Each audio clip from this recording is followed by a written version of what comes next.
When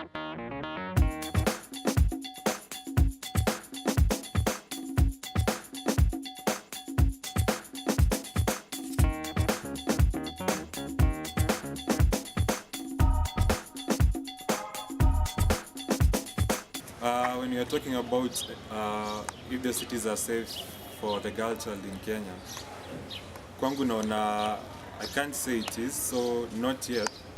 but bado nataka kurecognize zile efforts zimefanywa in order to better that situation. Naweza sema wasichana wanapitia a lot of things that men don't usually think about or even encounter in their day-to-day lives. But I can see there's that push to make it safer by teaching guys how to treat women, just kuonyeshana tu we need each other, and si vizuri kuweka wasichana chini ama kuweka vijana juu just because they are either male or female. We need to recognize each other's strengths in order to make it level. So right now we need to better the situation for the girl child. So since it's safe, yes, per se, but nataka kurecognize zile efforts zinaendelea in order to better that situation. First of all, involve ourselves in education. We need to educate everyone from the youngest to the oldest, because unfortunately in Africa tumekuwa na zile backward mentality on how to treat women, so that tunapata wamekuwa na roles zile zenye zinaachwa after mwanaume amepata whatever he needs. Unapata mwanaume amekuwa first in so many cases, in so many avenues, in so many professions even. Unapata dem akapewa the same opportunities zenye boy anapata, anaweza pia kumake an effort to make a change in the profession. We also need to create awareness that in issue yenye iko, because unfortunately a lot of people like to dismiss it, especially wanaume utapata wanasema ukiempawa mwanamke atakuwa kichwa ngumu, ukiempawa mwanamke atakuwa disrespectful and everything, but si vizuri kuweka women down just because they're women. We need to give them also a chance to elevate themselves, ama to elevate pia, to wapatia platform and si tuna enjoy just because we are men. So hiyo awareness inafaa ikuwe, and then naona tunahitaji kuweka this issue even in our media,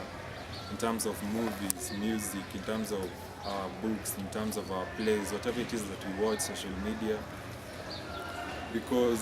ikienda hivyo, if it spreads out even in the interior parts, in cases where we can see each and every day, inamaanisha itakuwa easier for people to uplift women, na for women to ask for help and seek for help whenever they need it. So other than that, I feel it's also good to encourage women, to tell them that they don't need to accept places zenye Africa imewaweka ama traditions zetu zimewaweka. Unapata kazi yao ni zenye tu zinabaki after mwanaume kupata kazi yao ni kuambiwa what to do to be seen and not to be heard. So tuambie pia wako na power ya kusema what kenye ilihitajika, to speak themselves out, to talk about issues, that their opinions are just as important as ours.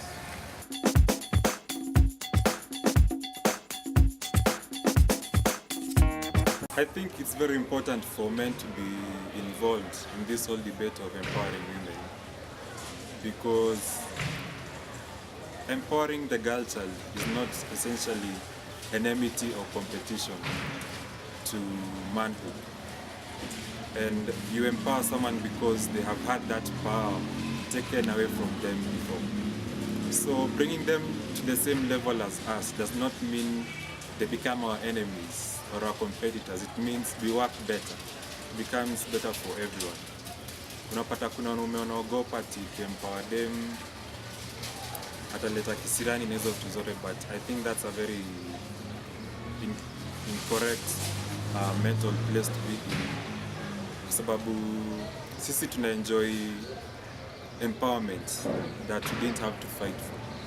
because mwanaume amekuwa na very, naweza sema, better place than them in a society. So mwanaume ni vizuri ya kuinvolve ndio aweze kupigania huyu dem, because unapata a lot of the atrocities ama zile vitu mbaya zina happen kwa madem zinafanywa na maboy, and so ni important sana wakati boy ana correct boy mwenzake ama anamfundisha how to treat women, how to treat them with respect, how to give them opportunities. Asione kama ukipatia dem opportunity ni kujidunisha kama mwanaume, ama when you stand up for a woman it makes you less of a man. And so I think empowerment ni kitu nafanya wakati mtu amekuwa chini for a very long time in the society, so that unapata more often than not wamezoea hiyo place sana, they don't know ama hawaelewi they can be better, and that's the position where we are at. Na sisi wenye tumezoea hiyo place, hiyo standard ya kuwa juu, kuwa hatupiti zile shida mademo wanapitia na daily basis, being heckled, being catcalled, being violated. Na understand hizi vitu zina happen pia kwa maboy, but if we empower the girl child, haimaanishi si maboy shida zetu tena zitaongezeka ama in fact inamaanisha tutasaidiana, because zile vitu mademo wamepitia, they have better testimonies za kutusaidia, and we are better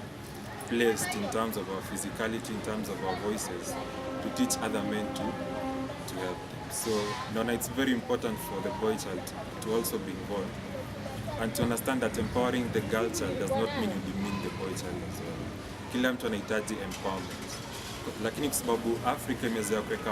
wamama ama wasichana chini sana for such a very long time, they need to first of all get to a place where we are, ndio tuweze kuinuana this place yenye imebaki sasa. So empowering the girl child is not an enmity of the boy child, ama haifanyi mwanaume akueleso. So naona mwanaume akiinvolviwa itasaidia sana, itaboost hiyo.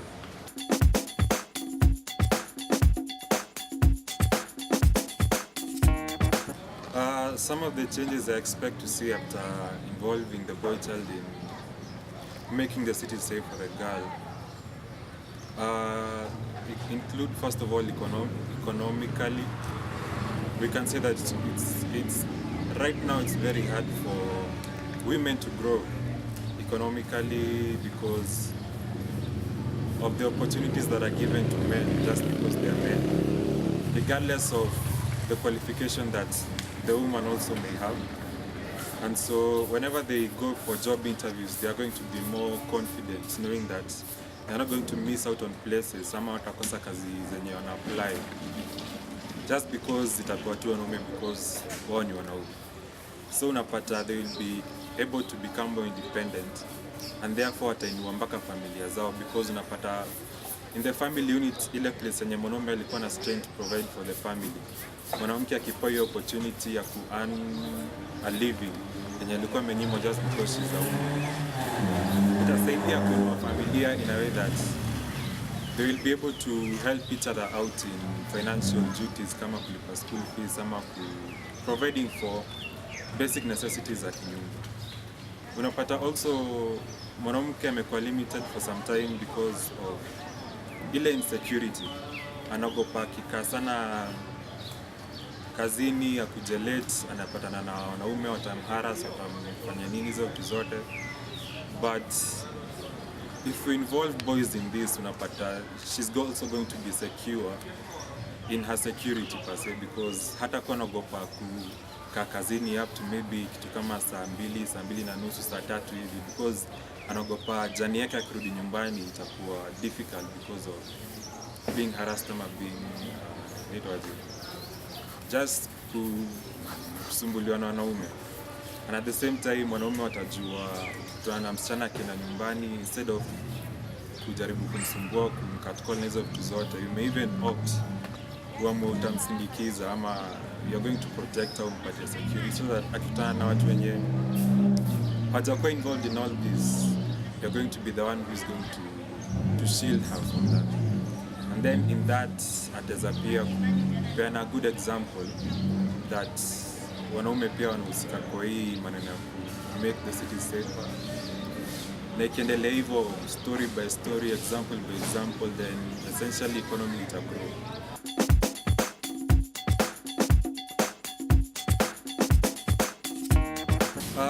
out of this tunapata kuna social benefits as well.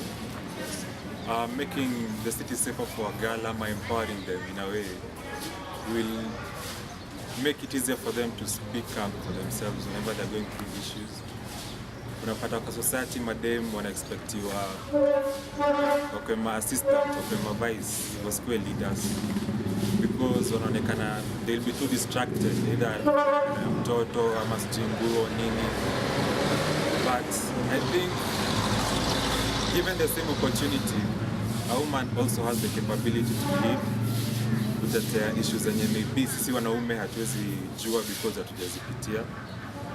Unapata this empowerment itafanya wako respected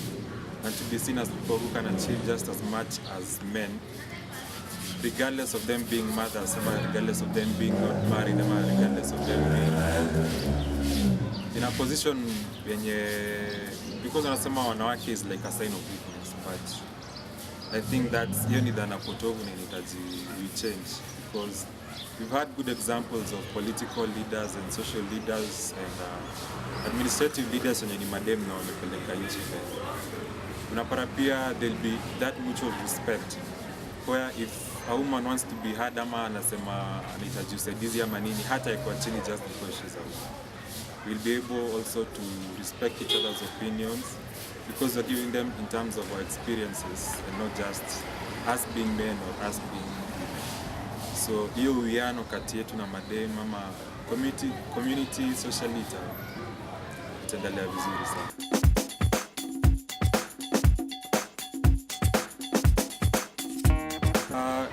Empowering women or making the city safer for them also has a moral impact in a way that unfortunately kuna ile perception that if a man treats a woman with respect, he's weak. Ama if a woman anajiongelea ama is outspoken, then inamaanisha yeye amekuja sana, akona tabia mbaya. But involving the boy child in this inamaanisha we'll also get to educate the women on their role in terms of respect, kuelewa mwanaume ndio the head of the house, kuelewa decisions are not just made because of who is present, but especially kwa family unit inasaidiana ku make decisions zenye zita affect nini kama familia na watoto wenu. Unapata boy child atafundishwa ama ataelewa importance ya ku dignify mwanamke regardless of how she's dressed ama regardless of how she's behaving. Kama ako in a position yenye haizi maybe tseme amelewa ama kotifu sema kitu kama hiyo, it's not a sign for you to take advantage of her. In fact, ni vizuri sana ukimsaidia uweze maybe kumprotect, because in one day that may also be your daughter or your sister or even your mother. So morally I think itatusaidia kuheshimiana kimwili, kimawazo, so that we don't disrespect each other. Mwanaume hata kama mwanamke chini because akona opinion, na mwanamke hata kama mwanaume chini either because anamcheat vizuri ama because she thinks that being empowered means treating other people with inaitwaje, ile kujiona una demean watu because you're in a high position. In fact, if you're a woman and you achieve that high position, you should use that as an advantage to show other younger girls that wako na opportunity and they can also make it where you are. So in a moral standard, I think itatusaidia pia, itasaidia everyone. Morality inakwanga issue tricky sana because of religion or culture or traditions, but I think we can be able to come to a place where we balance each other and we put each other's stories in us. Tunajeka kwa viatu za mwenzako wenye if this were happening to me, mimi ningereact kivipi sasa.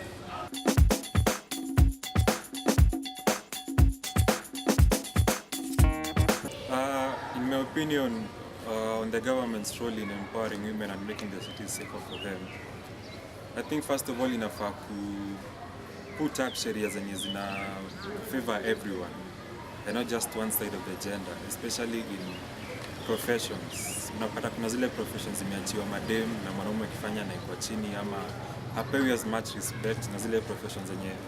kawaida ni mwanaume ameachiwa na dem akifanya, then inakuwa ngumu sana for her to grow professionally. So inafai come up na standards ama measures zenye zinakuwa regulatory, so that a person cannot be hired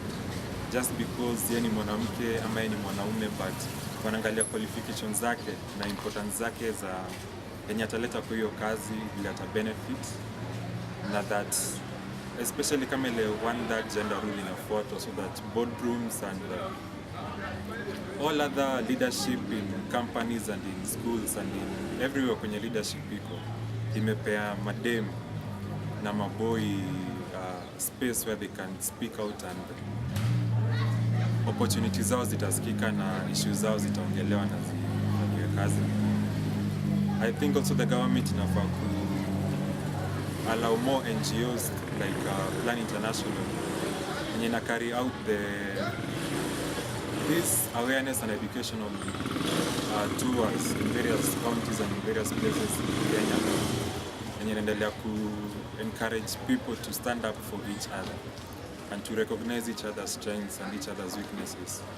and not use that as a means of taking advantage, but as a means of helping each other. So Nona government still has a long way to go, because unapata if they had to put a position kama women representative kwa county, inamaanisha we were in a place where hatuko tunaona like women can be leaders, and so the women in the society walikuwa na feel hawajakuwa represented, which meant that they had to put that position to like forcefully put the women's agenda isikike kwa parliament, because walikuwa na feel wako underrepresented, issues zao zilikuwa zinaongelewa vizuri. But I think more than just putting a women representative position in parliament, wanafaa ku educate the masses that a leader is not a leader because he's either male or female, but ability yao ya kuempathize na wananchi na kuongelea issues zao in places where they can make change. So nataka ku recognize zile efforts zimefanywa na NGOs, na niseme government has someone at least to look up to and to follow the same.